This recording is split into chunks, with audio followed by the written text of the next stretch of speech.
Hola amigos, ¿cómo están? Estamos aquí en un programa de Perspectiva Austral, hoy con un invitado de lujo, con Horacio Justo desde Argentina. Así que muy bienvenido Horacio a este canal, este incipiente canal, a esta iniciativa, y muy feliz de que hayas aceptado la invitación. En primer lugar, muchísimas gracias por la invitación y en segundo lugar, qué alegría que se vayan multiplicando las voces y más con mentes tan brillantes como la suya, que era necesario que su voz se dé a conocer en todos los ámbitos, que ocupen todas las plataformas, porque estamos no solo ante una batalla cultural, sino ante una guerra espiritual entre el bien y el mal. Y es un poco dentro de lo que vamos a hablar hoy, un tema que subyace y que es necesario abordar. Excelente, de hecho el tema de la guerra espiritual lo vamos a tocar después en la conversación. Bueno, Horacio es docente en licenciatura en filosofía, tiene una diplomatura en filosofía, tiene estudios de filosofía, lógica, pensamiento crítico, tan importante hoy, el lenguaje. Es autor del libro El conservadurismo en 10 reflexiones y también recientemente publicado el libro negro del ecologismo, que es el gran motivo que nos trae hoy a conversar con Horacio. Y además, conferencista internacional, próximamente va a estar de gira en México, tengo entendido, y también ensayista, director del medio periodístico independiente La Resistencia Radio. Bueno, Horacio, lo que estamos aquí, si nos puedes comentar un poco, introduciéndonos a esta propuesta de ver a la ecología, el ecologismo radical, no la ecología, sino que el ecologismo radical como una ideología y cómo tú lo abordas desde un inicio, algo que te ha llamado la atención para la batalla cultural y espiritual.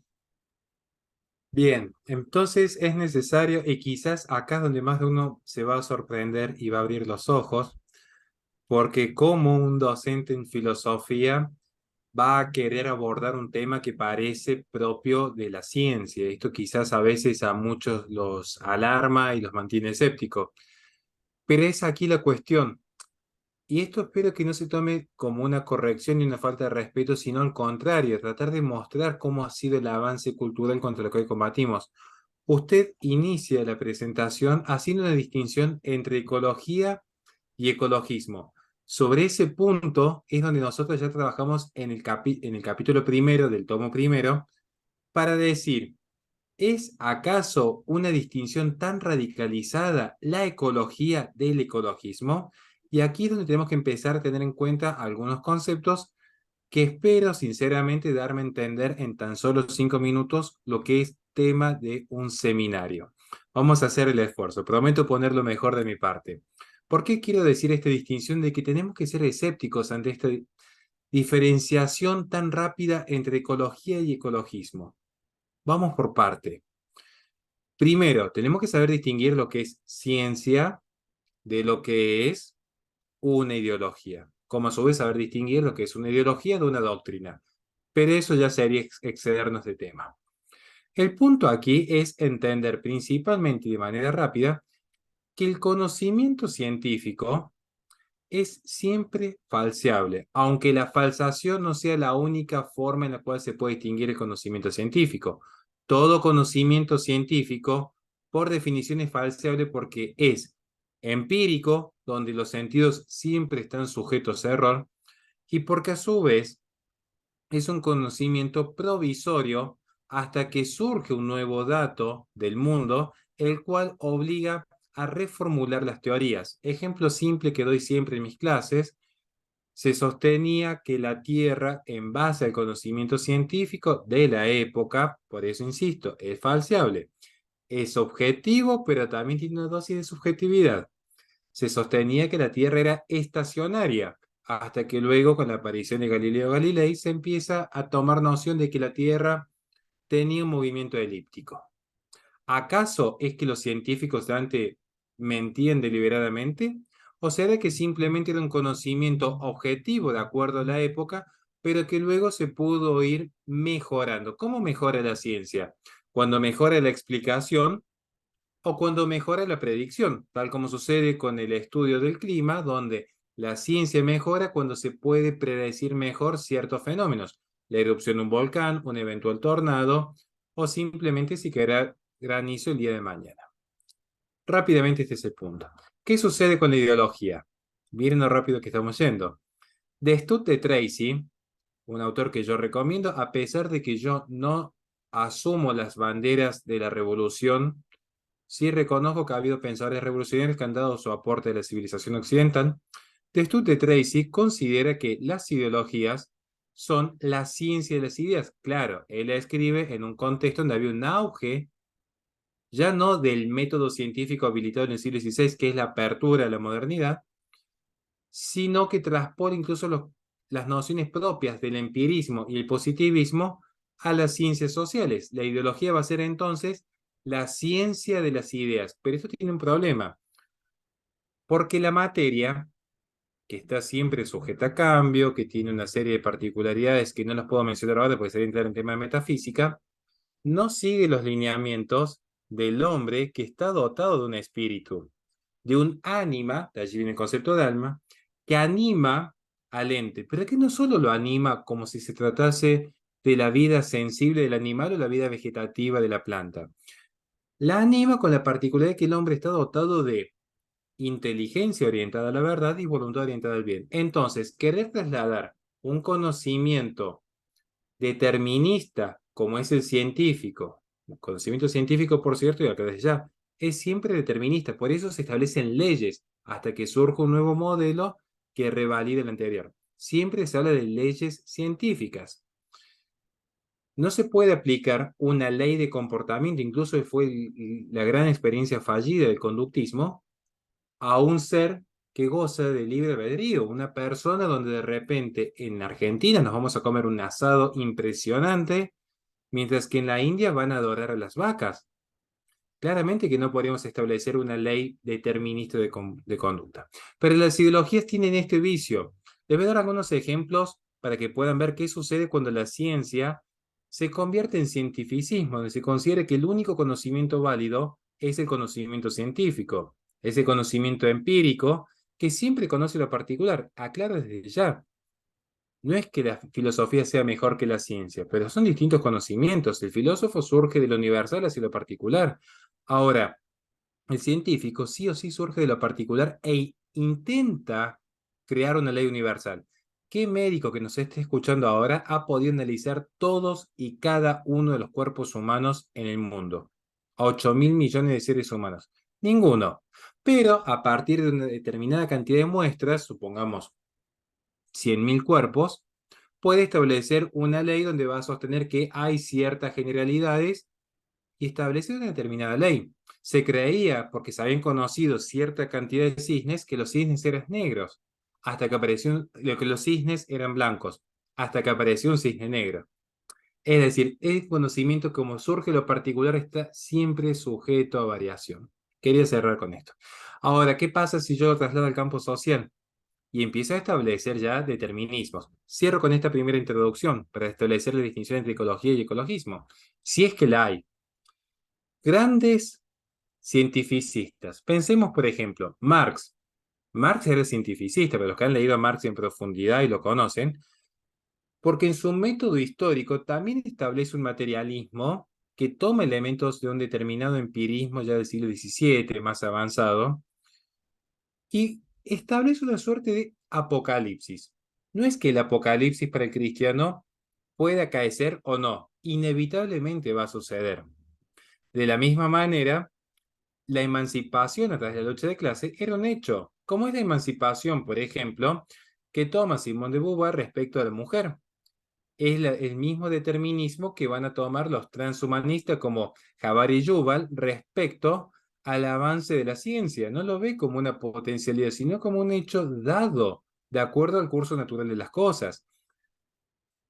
¿Qué sucede con ecología? Aquí viene el punto. Era necesaria la introducción porque si no se entiende la distinción de conocimiento científico a lo que es el cientificismo, donde ya se empieza a dogmatizar un conocimiento que en principio es relativo, ya hay un problema. Digo relativo no porque haya una verdad que sea relativista en la verdad, porque es un conocimiento objetivo en el contexto.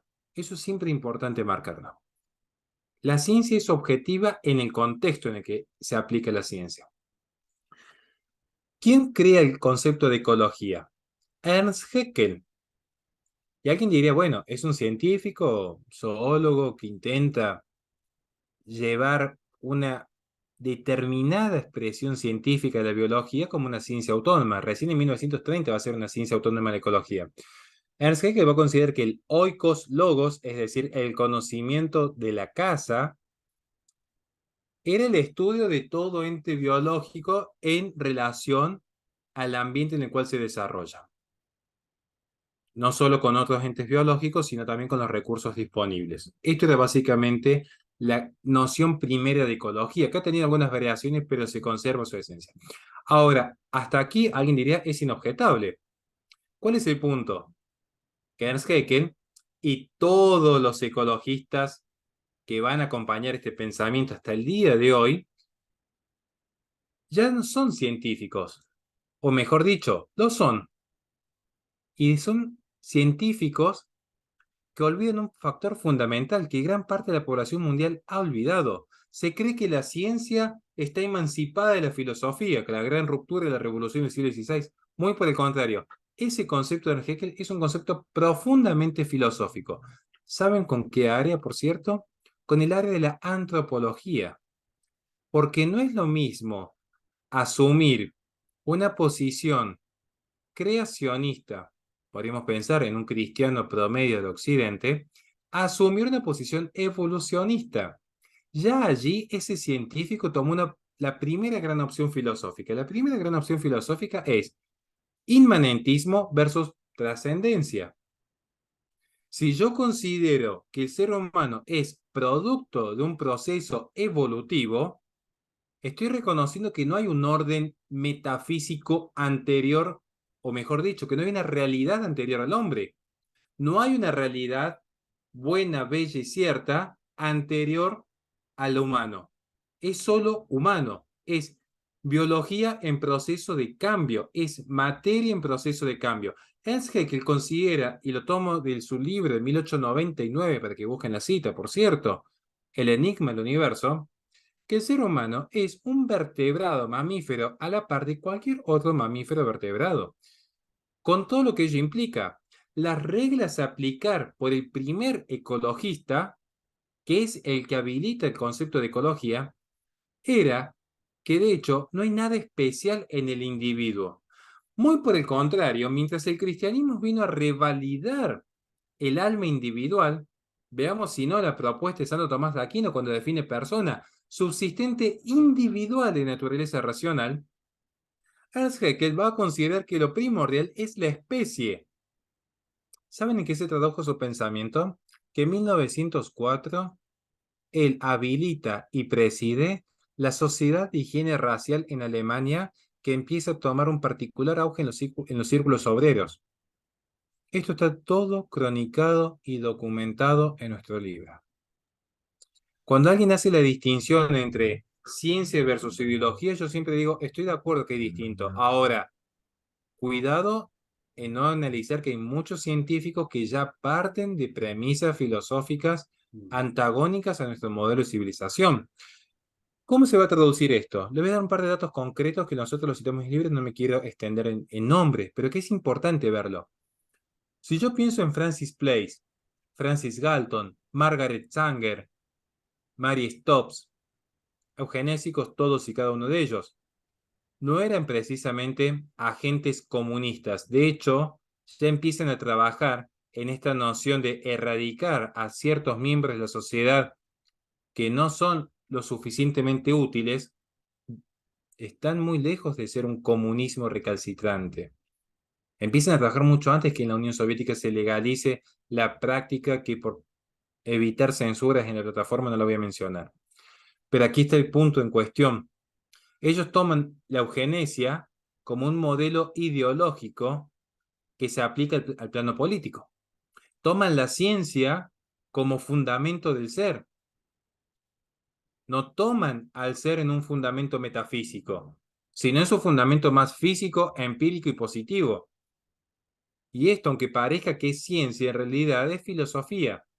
La última palabra de la ciencia es la primera palabra de la filosofía. Y esto es un hecho. Por eso, ya para no extenderme, vamos a ver algunos casos concretos ahora para que la gente pueda ahora decir, bueno, ahora entiendo cómo funciona esta lógica. Sí, mira, Luego de la revolución, sí, para interrumpirte un poquito, Horacio, entonces para los que nos están escuchando, es para que vayan viendo la distinción fundamental y que después lo ven en la aplicación práctica en la política de llevar al ser humano a una categoría igual que un mero animal. Entonces se despoja la noción trascendente del ser humano y pasa a ser mera inmanencia. Y dicho sea de paso, y esto lo que señalaba también Benedicto XVI, es que ese es el paso, y bueno, Juan Pablo II también, el paso al totalitarismo, al control de la vida del ser humano. Y es muy importante lo que dice ahí Horacio. miren, sobre ese punto y en ese paso, que no es un paso radical, que esta es una particularidad que se ha dado principalmente en el ecologismo. No hay un salto radicalizado en una década, en 2 décadas, sino que es un proceso paulatino de más de 100 años. Podría llegar a decir de 200, pero ya sería extender demasiado las fechas. Veamos esta lógica. La primera conferencia de control demográfico no fue en nombre de un globalismo comunista de izquierda progresista, como se suele aludir a 1974 en Bucarest. Fue en 1927 con un grupo de científicos preocupados por la altísima tasa de natalidad que ostentaba gran parte de Asia, principalmente los tigres asiáticos, sobre todo el foco en China, y América Latina. África todavía no figuraba dentro del radar de esta preocupación del eurocentrismo. Luego va a venir Ginebra, luego de Ginebra en 1927 va a venir el desdoblamiento, Berlín 1935, París 1937, por un conflicto que se está dando en Alemania, que tampoco lo puedo mencionar por respeto a la plataforma, y así hasta llegar finalmente, interviniendo Julian Huxley en 1951 a pedido de Julian Huxley, que era un promotor abierto en el plano académico del transhumanismo. Ya en ese momento se empezaba a analizar estas teorías como director de la UNESCO a lo que es las primeras conferencias políticas, ya no solo científicas, en torno al control demográfico, que luego vendrán el resto de conferencias que no viene el caso ahora de mencionar una por una, pues se necesitaría demasiado tiempo. Pero en ese transcurso van a surgir entre 1930 y 1962 no ecologistas ideologizados, sino ecólogos, como se hacen autorreferencia, que ya empiezan a considerar que hay un problema en la medición en cuanto a la alta tasa de reproducción de ciertas regiones, el nivel de consumo de los recursos naturales. Pensemos rápidamente, Paul Ehrlich, William Vogt o Garrett Hardin. Garrett Hardin, cuando habilita su obra La tragedia de los comunes, él sostenía que la gran tragedia era que la gente común consumía recursos comunes de la humanidad. Y el problema era justamente cómo hacer para que la gente común no se reproduzca porque son más unidades de consumo de recursos comunes. Claro, es la tesis que va a tomar luego Ponerrich en la bomba demográfica de 1968, pero la realidad es que no funciona como ellos han creído los modelos teóricos. Días atrás lo publicaba en un medio periodístico, la apuesta que pierde con Julian Simon Polanrich. Los 5 metales que supuestamente se iban a acabar hacia 1980, lejos de agotarse y lejos de generar una crisis económica por la suba de precios ante el faltante, no solamente que no se agotaron, sino que su precio decayó, porque surgió la oferta sustitutiva. Entonces, sucede que los modelos ecológicos son siempre modelos alarmistas, son modelos fallidos, son tomados como una ciencia sagrada donde hoy es anatema cuestionar científicamente algunos postulados, porque si fuese ciencia, ¿por qué se evita el debate? Hay grandes científicos que al respecto se han expedido. Patrick Moore, el primer presidente de Greenpeace, el único científico que tuvo Greenpeace, descree en las formas de medición del cambio climático actual y más que el cambio climático, que por cierto yo reconozco que existe, lo que yo discuto es si es o no es antropogénico. Acá tenemos que discutir las causas y si eventualmente es antropogénico, porque está discutido, si eventualmente lo es, ¿cuál es la solución? ¿Eliminar seres humanos? ¿Evitar la industrialización de naciones emergentes?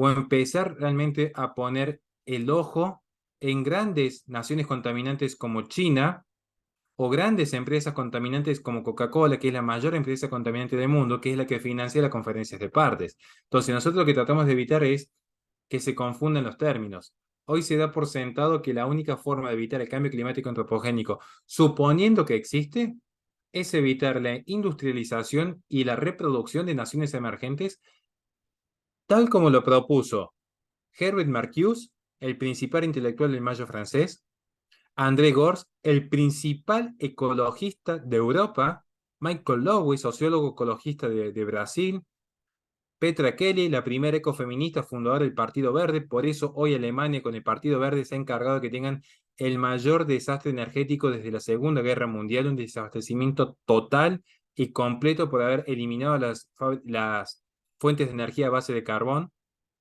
Y luego no voy a hablar del Nord Stream, pues ya se entra en temas de geopolítica. Tenemos que estos intelectuales han nutrido esta agenda. Dave Foreman, Eric Pianka, Peter Singer, Steven Weiss por su parte, y en nombre de los derechos de los animales se están encargando de legitimar la agenda antinatalista en el mundo entero. Hoy Occidente tiene en todas y cada una de sus naciones una tasa de fertilidad en baja. Todas y cada una. Así Y esta es. es la realidad. Esta es la única realidad.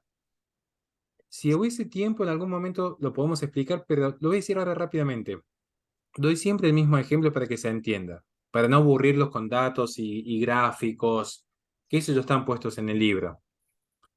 Pensemos si yo estuviese con mi esposa en el plano uno en un país, tuviésemos, ni siquiera un país, un par de hectáreas nomás. Somos personas pobres, pero con un fiel espíritu católico, y entonces respondemos a ese mandato de crecer y multiplicados. Si bien somos pobres, al principio, como buen hombre heteropatriarcal, voy a ser yo el que trabaje el campo. Luego me acompañará mi hijo mayor. Luego mi segundo hijo se encargará de las vacas y los caballos. Nuestra tercera hija, como buena mujer sumisa, como les gusta atacarnos a nosotros, ayudará a mi esposa en las labores del hogar, lo cual va a permitir, por ejemplo, que nuestra cuarta hija termine el primario. Entonces nuestra cuarta hija ya va a poder trabajar en un kiosquito en el pueblo, vamos a tener un ingreso extra. Y eso va a permitir que nuestro quinto hijo ya pueda ir a la universidad y tener un ingreso todavía mayor dentro del hogar. Y encima un médico en nuestra familia. Esto que parece una novela romántica es la historia de cómo se fundaron todas las naciones en América Latina. Gente pobre que venía a trabajar humildemente, que se reproducía y que iba colaborando con su comunidad hasta crecer. Ahora, en el plano 2 resulta ser que con mi esposa somos millennials, no nos reproducimos, pero tenemos una gran cantidad de dinero. Podemos contratar a un empleado para que nos trabaje el campo mientras nosotros vamos a París, luego tomamos un año sabático en New York, nos sacamos fotos con el iPhone y criticamos el capitalismo, tomamos café en Starbucks para generar conciencia social mientras tiramos el tecopolo al mar, como hace cualquier persona promedio en el mundo. No habría inconveniente. El problema está cuando llegamos al tercer plano. Mi esposa y yo somos millennials, pero ya sin el dinero y sin hijos. ¿Qué va a suceder con ese campo que ya no puede ser producido por faltante de manos de obra? Finalmente, para poder subsistir, vamos a tener que venderlo al primer magnate que aparezca con dinero. ¿Saben cuál es, ahora hablando de realidad, cuál es el mayor terrateniente hoy de Estados Unidos? Bill Gates. El principal financista que tiene los laboratorios de carne sintética, tres en particular en España y uno en Israel. Acompañado obviamente por los mismos alarmistas climáticos, como Leonardo DiCaprio, Brad Pitt, por ejemplo, gente que de repente toma distancia de la contaminación que genera el hombre en la entrega de los premios, pero luego tiene un nivel de consumo de petróleo impresionante con los vuelos privados, con sus vehículos, con sus casas en las costas, los mismos que advertían que los hielos iban a derretir, que iban a inundar a todos los países que tuviesen costas, como Argentina, que se iba a quedar sin la ciudad de La Plata, Chile iba a desaparecer. Y vemos que no ha sucedido eso. De hecho, tenemos zonas en el Polo Sur que están cada vez más frías. Tenemos de repente que hay cambio climático, claro que sí que hay alteraciones, pero no es ni por asomo el calor que se vivió en el periodo medieval o romano. Y entonces uno dice, fantástico, el clima cambia. Ahora, ¿cómo adjudicamos la responsabilidad del hombre si ha habido mayor calor anteriormente? Un último dato. ¿Quieren hablar de cambio climático? Vean nuestro libro cuando explicamos ¿por qué falla el modelo? Se supone que tenés que hacer más calor a mayor altura, cuando hacemos las mediciones cerca de la estratosfera, y no sigue el mismo ritmo. Y ellos y muchos miembros de la IPCC que fueron coaccionados y extorsionados para firmar aquel informe que la propia ONU rechazó en 2014, son los que sostienen que el modelo es inverosímil, pero que por presión académica, para no perder sus cátedras, tuvieron que firmar. Espero haberme dado a entender con un ejemplo tan simple para no aburrir con tantos Sí, datos. oye, pero lo que dices es muy bueno y fundamental. Hay varios términos dentro de esta temática que es importante también leerlos y entenderlos, que es el mismo tema del IPCC. El IPCC es el modelo clave de toda la agenda climática de hoy, corporativa, de la agenda climática gubernamental, top-down, por supuesto, y que también los gobiernos están implementando en los distintos países a través de la firma de la Agenda 2030 y también de la agenda climática que se está llevando a cabo en todos los países. En el caso chileno, Chile ya tiene una ley marco de cambio climático donde se establecen a nivel supranacional, perdón, a nivel nacional, regional y municipal para penetrar con este tipo de ideas y política pública. Entonces ahí hay que tener claro de que estamos sometidos también a una agenda implementada con una visión bastante catastrofista de la realidad. Y para ahí hacer una consulta, Horacio, ¿tú dónde distingues este cambio también? Porque vemos que en mayo 68, aquí tengo el libro de Daniel Cohn-Bendit, que está acá, que es un político de mayo del 68, ecologista, fue europarlamentario, y él habla de este nuevo imaginario de la ecología y de tratar a la naturaleza como parte también de un todo en el ser humano, y obviamente despojando toda la realidad trascendente del ser humano. ¿Dónde tú ves más o menos este cambio de ingresar como en la política todo este cientificismo que tiene una ideología detrás, de una concepción del ser humano enmarañada? Es muy buena la pregunta y tiene un proceso paulatino. ¿Dónde se inicia el gran cambio cultural? Con un atentado directo que se da a una forma específica de religión con Baruch Spinoza, que él ya hace un retorno al panteísmo, aunque algunos de sus defensores sostienen que no era panteísta. Los que realmente conocen de filosofía saben que su modelo monista, es decir, un gran uno, habilita el panteísmo, y allí ya tenemos un gran inmanentista, heredero del racionalismo cartesiano, como va a ser Malebranche. Malebranche y Spinoza son los dos grandes herederos de Descartes, y particularmente en Spinoza, a diferencia de Malebranche, hay un retorno al panteísmo. Pan significa todo, teo, Dios, ismo, sistema de ideas. Entonces, hay un retorno de esta idea del hombre conectado a la naturaleza, pero ya no en una relación de dominio, superioridad, jerarquía propia del orden, del cosmos, eso significa cosmos en griego, que luego se va a trasladar y que la va a tomar en gran medida Ernst Haeckel. Ernst Haeckel abiertamente era monista, él reconoce que su sistema es un sistema filosófico monista, por eso creía en la evolución del hombre, y es lo que van a tomar todos los grandes pensadores de la actualidad. Les voy a dar un ejemplo concreto. Van a ver que hoy está de moda el animismo en la naturaleza. Cuando sucedió el emerger de este patógeno de Wuhan hacia el mundo, estoy cuidando muchísimo el lenguaje en este aspecto, se decía que era la madre naturaleza la que se estaba vengando, que era la voluntad de la Gaia, que era la Pachamama que quería recuperar su estado natural. Hay un retorno a esa idea del mito del buen salvaje, de ese hombre conectado a la naturaleza, de ese hombre que trata de mantener inmaculada la madre tierra. Entonces, y esto va, que insisto, esto que parece más un proyecto, podríamos decir, un proyecto religioso, son los grandes postulados de los cientificistas. Esta idea de que el hombre no está en un plano de superioridad, porque si uno tiene una noción trascendente de la antropología, una antropología trascendente, reconoce, al menos para el católico, el simple reconocimiento, que hay 5 grados de vida: la vegetativa, la sensible, la racional, la angelical y la divina.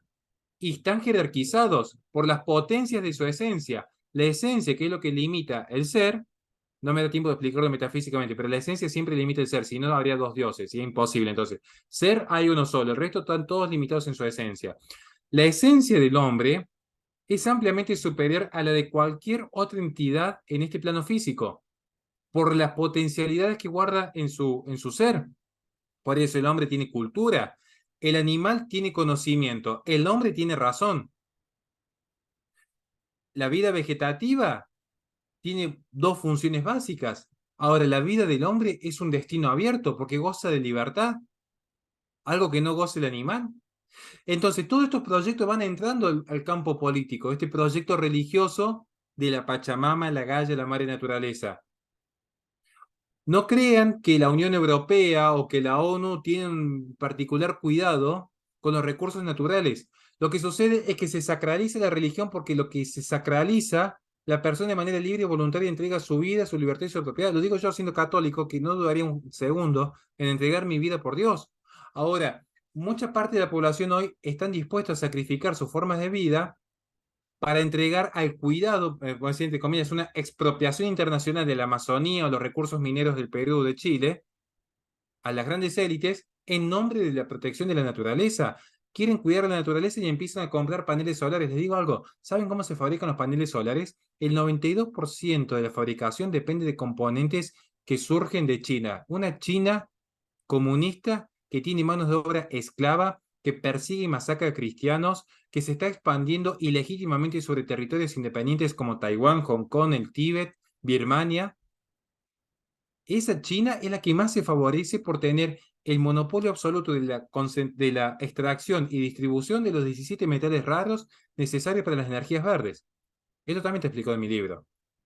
Entonces, ¿qué sucede? Llega a la conferencia de parte y están más preocupados por ver por qué no se aplican los derechos sexuales y reproductivos en el África, porque los informes de World Wide Fund, de Greenpeace y de Sierra Club sostienen que hay que llevar en nombre del cambio climático el derecho sexual y reproductivo al África, que por condenar la contaminación que genera el Partido Comunista Chino, que además está filtrando información a través de sus redes, como es TikTok, para poder, a través de los algoritmos, condicionar el consumo y la agenda cultural en Occidente. Entonces, esto es importante aclarar, es muy buena su pregunta, por eso están todos los políticos hoy tan preocupados por la agenda. Es donde se equivoca Lyotard, es el gran relato.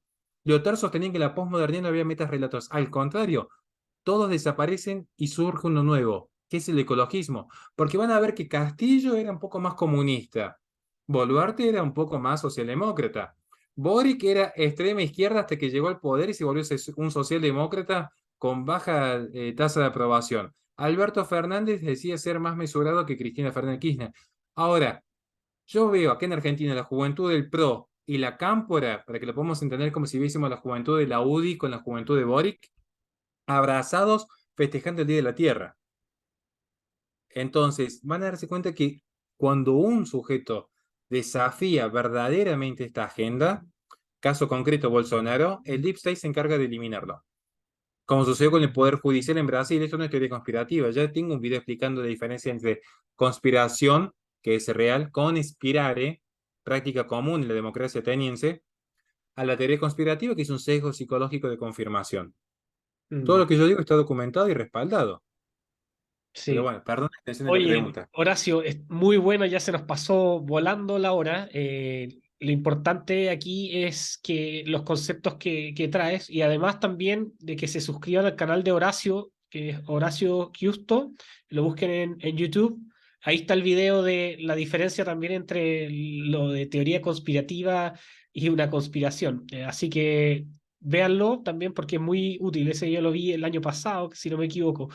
Así que, Horacio, si nos puedes dar algunos datos de tu libro, dónde encontrarlo, conseguirlo y también para que te quieran invitar de los países que sean para que puedas llevar estas ideas también y abrir los ojos a también esta agenda que está golpeándonos día a día y que también viene de altos poderes y jerarquías globales. Bien, en primer lugar, con gusto podemos hacer una segunda parte cuando deseen, porque hay mucho para hablar todavía de ecologismo. En Chile, el libro ya se está trabajando en editorial Legado Ediciones. se va a imprimir el libro en Chile en formato físico. Fecha aproximada de una gira que tendré en Chile va a ser en abril de 2023, con la publicación del libro negro del ecologismo, donde ya se está haciendo la preventa a través de la página oficial de la editorial, Legados Ediciones y Librería Chema. Para ir a otras naciones, por cierto, mi libro se va a vender en Amazon también. Estoy buscando ahora en este momento concretar algunas reuniones con una gran editorial, Hojas del Sur, para Argentina y también para Perú, que es con la que trabaja Agustín Laje.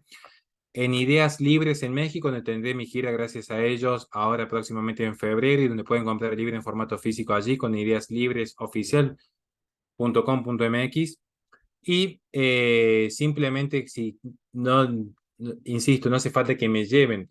Yo esto lo que hago, lo hago de corazón. Si alguien quiere de repente coordinar un curso privado, que podamos trabajar con otros docentes de filosofía.